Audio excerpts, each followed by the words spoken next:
Ever find yourself squinting or tilting your head just right and still missing the eye of the needle? When it used to be so easy, but now it feels nearly impossible?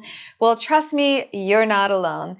Hey Serger Bees, I'm Sookie, your Serger coach, here to help you build confidence with your serger one stitch at a time. Today, I'll show you exactly how to use a simple needle threader step by step and in slow motion, so you can get back to stitching without the struggle.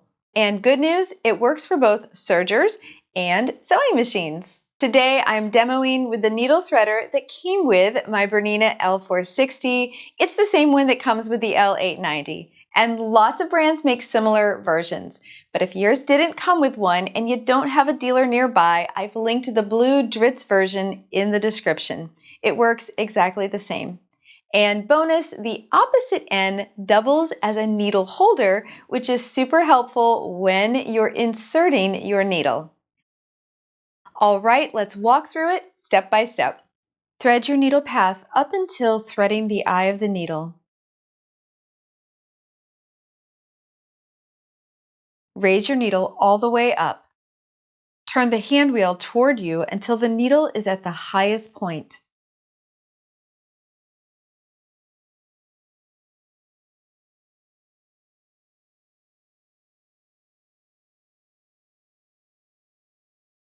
Lower your presser foot. Hold your needle threader with the triangle mark facing up. That little triangle on the plastic handle should always point toward the ceiling. Thread the tool first. Slide your thread horizontally through the tiny Y-shaped metal fork at the end. Think of it like flossing between two tiny arms. Guide the threader down the needle shaft. With gentle pressure, slide the tip of the tool straight down the needle until it stops. That means it's aligned with the needle eye.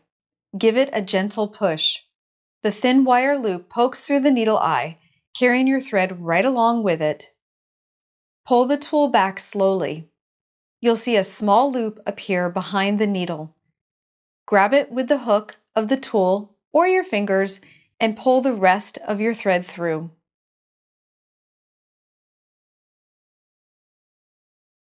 Raise your presser foot,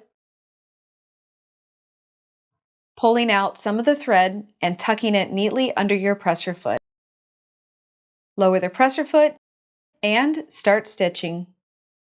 And now, if you're ready to learn all sorts of things about serger thread, what types to use, how to match them, and which ones I personally love, check this video out right here. And until I see you next time, I hope you have a creative day. Bye-bye.